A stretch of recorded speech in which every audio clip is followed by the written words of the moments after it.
అందరికీ జై శ్రీరామ్. ఈరోజు వీడియో ఏంటంటే, నేను ఒక 1 ఇయర్ బ్యాక్ ఒక శ్లోకం చదివితే ఎలాంటి అనారోగ్య సమస్య అయినా తగ్గుతుంది అని వీడియో చేశాను. అది నేను చదివి నాకు తగ్గింది కనుకే నేను అందరికీ చెప్తున్నానన్నమాట. అయితే కొంతమంది ఆ వీడియో చూసి ఆహ్, మాకు చాలా బాగా మా హెల్త్ ఇంప్రూవ్ అయ్యిందని చెప్పారండి. అలాగే కొంతమంది ఏంటి ఇప్పుడు అంటే కొన్ని నెగెటివ్ వస్తుంది, పాజిటివ్ వస్తుంది. అలా అని నెగెటివ్ రాసిన వాళ్ళకి తిట్టుకోవడం కాదు కదా! ఇప్పుడు వాళ్ళకి కూడా మనం చెప్తేనే వాళ్ళకి అర్థమవుతుంది కదా! అయితే నాకొచ్చే కామెంట్ ఏంటంటే, "మేడం లెపర్సీ తగ్గుతుందా?" అని అడుగుతున్నారు. అయితే లెపర్సీ అనేది ఇప్పుడు ఈ కాలంలో అంటే ఉందని నేను అనుకోవట్లేదు. ఎందుకంటే దానికి మెడిసిన్ కూడా వచ్చింది. నేను ఏం చెప్పాను ప్రతి ఒక్క వీడియోలోని మనం ఒక పాస్టర్స్ చేస్తున్నట్టు అంటే అద్భుతాలు జరుగుతాయి అని నేను చెప్పనండి. ఏదైనా మనం ఆహ్, అంటే నమ్మకంతోటి ఇప్పుడు మన ప్రయత్నం మనం చేస్తూ మనం డాక్టర్ దగ్గరికి వెళ్తాము.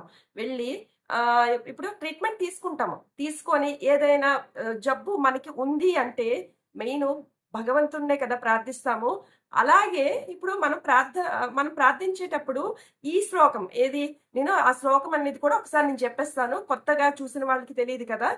అస్మిన్ పరాత్మన్ ననుపాత్మకల్పే త్వమిత్తముత్తాపిత పద్మయోనిః అనంత భూమా మమరోగరాశిం నిరుంధి వాతాలయ వాస విష్ణో.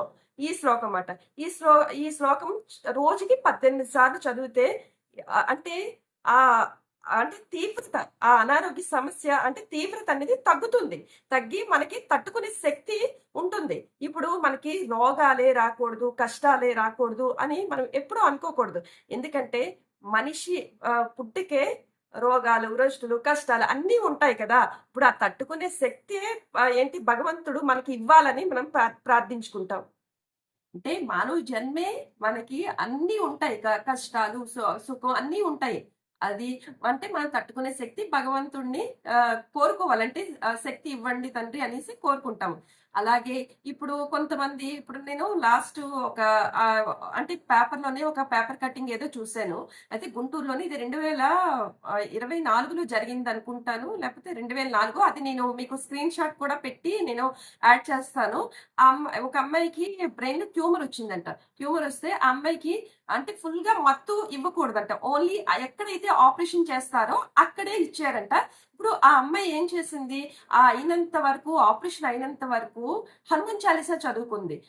అంటే ఇప్పుడు అలా అని చెప్పేసి ఆ అమ్మాయి ట్రీట్మెంట్ మానలేదు. ఆ అమ్మాయి నమ్మకం ఏంటి? అంటే భగవంతుడు అంటే హనుమాన్ చాలీసా చదివితే తనకి మంచి తనేంటి తన మనసు ఒక కుదుటుగా ఉంటుంది అన్నది ఆ అమ్మాయికి తెలుసుకొని చదువుకుంది. ఆపరేషన్ అవుతున్నంత వరకు చదువుకుందట. ఆ అమ్మాయి మంచిగా ఆపరేషన్ సక్సెస్ అయ్యింది. మంచిగానే ఉంది. ఇప్పుడు మీకు ఇది కూడా ఆ పేపర్ కటింగ్ కూడా మీకు పెడతానన్నమాట. అయితే అలా అని చెప్పేసి అమ్మాయి ట్రీట్మెంట్ మానేలేదు. నేను హనుమాన్ చాలీసా చదువుకోనే నేను ఏ ట్రీట్మెంట్ తీసుకోకుండా నేను కూర్చుంటాను అని అనుకోలేదు.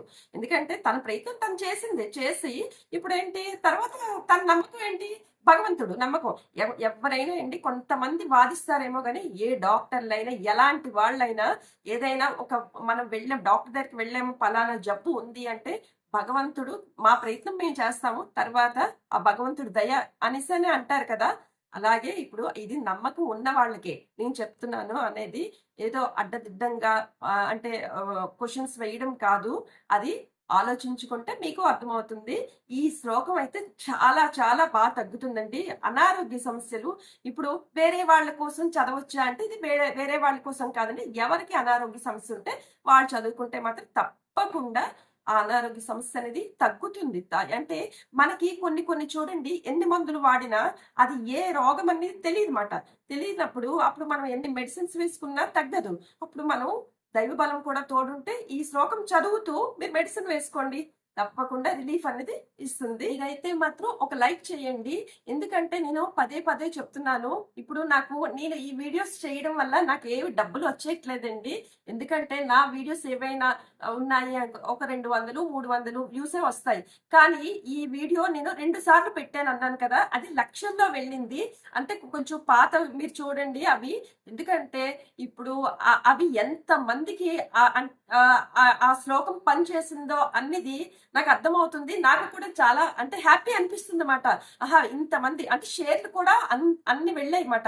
వెళ్ళడం వల్ల ఎందుకో వాళ్ళ నమ్మకం వాళ్ళకి కొంతమందికి మంచి జరుగుతుంది కదా, వాళ్ళు ఇంకొకరికి చెప్తారు. అలాగే జరిగిందండి. అలాగా ఇప్పుడు మీరు ఈ వీడియో చూసిన వాళ్ళు కూడా లైక్ చేయండి. లైక్ చేసి కామెంట్ చేయండి. నేను తప్పకుండా రిప్లై ఇస్తాను. అదే లైక్ అయితే మర్చిపోవద్దు. ఎందుకంటే కొంతమందికి వెళ్తుంది. నేను అంటే కొన్ని గ్యాప్ ఇచ్చి ఈ శ్లోకం ఎందుకు చెప్తున్నాను అంటే, కొత్త వాళ్ళకి తెలియదు కదా. ఇప్పుడు నేను కొన్ని వీడియోస్ పెడతాను. అవి కొంతమంది లైక్ చేయరు. ఆళ్ళు అంటే వాళ్ళకి అన్ని లైక్ చెయ్యాలి, కంపల్సరీ చెయ్యాలి అనట్లేదు. నచ్చితే మాత్రం లైక్ చేస్తే బావుంటుంది. ఎందుకంటే ఇంకా నాకు చెయ్యాలని ఇంట్రెస్ట్ వస్తుంది కదా. అందుకనే నేను లైక్ చేయమనేది. ఓం నమో శ్రీ వెంకటేశాయ. అందరికీ జై శ్రీరామ్.